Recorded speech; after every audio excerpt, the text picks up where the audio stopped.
Bu videoda dialoq qutularına ayrıca baxacağıq. Dialoq qutuları deyilən nəzərdə tuturam? Alert, prompt və confirm. Yəni bunlar nəzərdə tutulur. Dialoq qutuları. Dialoq qutuları ümumiyyətlə nə işə yarayır? Daha əvvəl alertdən promptu görmüşük. Bu dəfə daha çox confirmə də baxacağıq. Məsələn, alert yazıram, OK. Gördüyümüz kimi brauzerdə belə bir qutu çıxır. Yəni bunu bilirik. Bundan sonra məsələn promptu da bilirik. Let A bərabərdir prompt. Məsələn, adınızı daxil edin. Adınızı daxil edin. Gördüyümüz kimi burada çıxır şükür.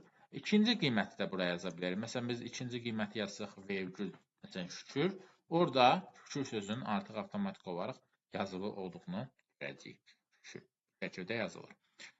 Və bir də son olaraq biz baxmadığımız, daha əvvəl baxmadığımız var burada, confirm. Confirm nədir? Confirm burada təsdiqləmə qutusu çıxarır. Məsələn, təsdiqləmə necədir? Mən yazam ki, let A bərabərdir confirm. Məsələn, əminsiniz. Məsələn, əminsiniz. Belə bir şərt çıxardır və istifadəçi də burada daxil edir. OK, cancel. OK basanda nə olur? Cancel basanda nə olur? İndi ona baxaq. Adam OK seçəndə A-nın qiyməti true olur. Adam cancel seçəndə A-nın qiyməti false olur. Məsələn, alert A yazaq. Burada görürsünüz, əminsiniz. OK basıram, görürsünüz true. Burada cancel basıram, görürsünüz false. Yəni, bu qaydada çıxmış olur. Yəni, true-dursa bir cürə, false-dursa bir cürə nəticə vermiş olur. Yəni, biz burada yazanda şərtdən istifadə edərək yaza bilərik. If A. A-nın qiyməti true deyə sadəcə belə birbaşa yaza bilərik. If A bərabər true da yaza bilərik. Amma onun yerinə ehtiyac yoxdur. If A yaza bilərik. True-dursa işləyəcək, true deyilsə işləməyəcək. Burada yazırıq ki, alert. Məsələn, OK seçdiniz. Is alert ləğv etdiniz. Ləğv etdiniz. Məsələn, indi burada baxaq. Əminsiniz. Məsələn, OK basıram, yazır OK seçdiniz. Cancel basıram, yazır ləğv etdiniz. Bu daha çox haralarda lazım olur. Məsələn, siz bir düyməyə basanda səhvən basdınız tutaq ki, orada soruşur ki, əminsiniz yoxsa əmin deyilsiniz, bəlkə səhvən basmısınız. Burada siz əminsiniz, OK basanda o keçir növbəti səhifəyə.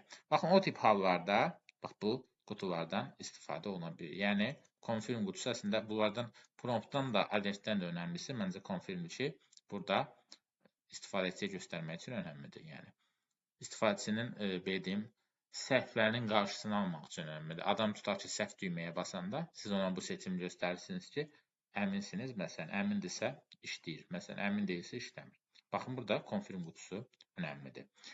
Bundan sonra confirm qutusundan əlavə bu dialoq qutularının daha müasir dizaynı variantları var.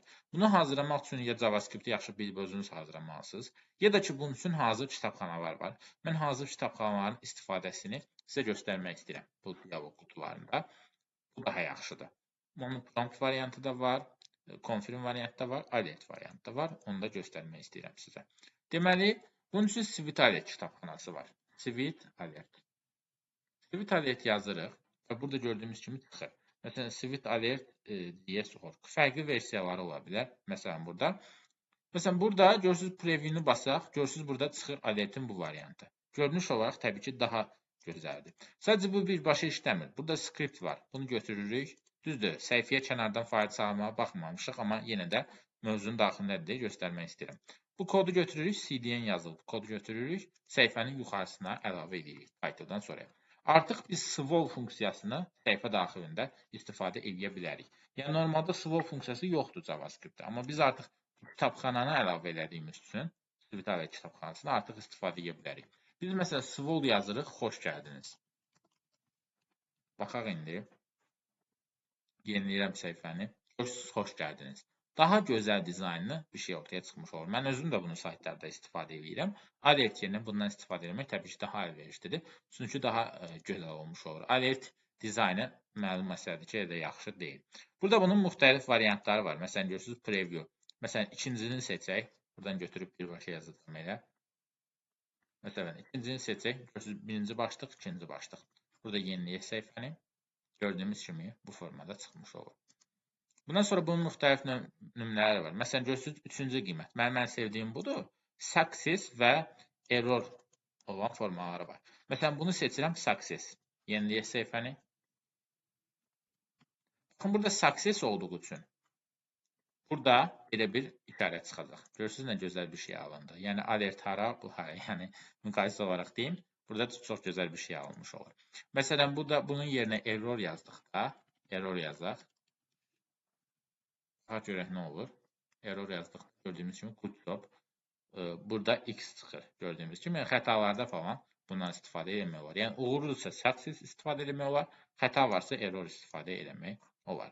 Bundan sonra burada baxın, müxtəlif nümunələri var bunun daha ətraflı. Məsələn, button dəyişmək, məsələn, burada görürsünüz də bunu bir də yoxlamayacağım, sadəcə göstərim sizə. Məsələn, button var, baxın bu söz dəyişir. Yəni, burada sözü də özünüz dəyişib qoya bilərsiniz. Sonra bunun burada müxtəlif nümunələri var, amma burada hal-hazırda istifadə eləməsəniz daha yaxşı olar. Çünki burada promise falan mövzuları ilə bunun istifadəsi var ki, bunları da gələcəkdə istifadə eləməyiniz yaxşı olar. Amma burada gördüyünüz kimi belə gözəl formalı şeylər ortaya çıxarmaq olur təbii ki.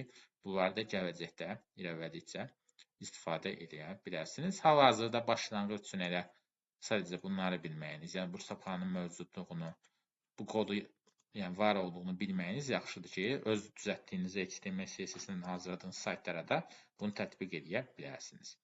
Belə, dialoq qutularımız da bu qədər. Növbəti dərslərdə görüşənə.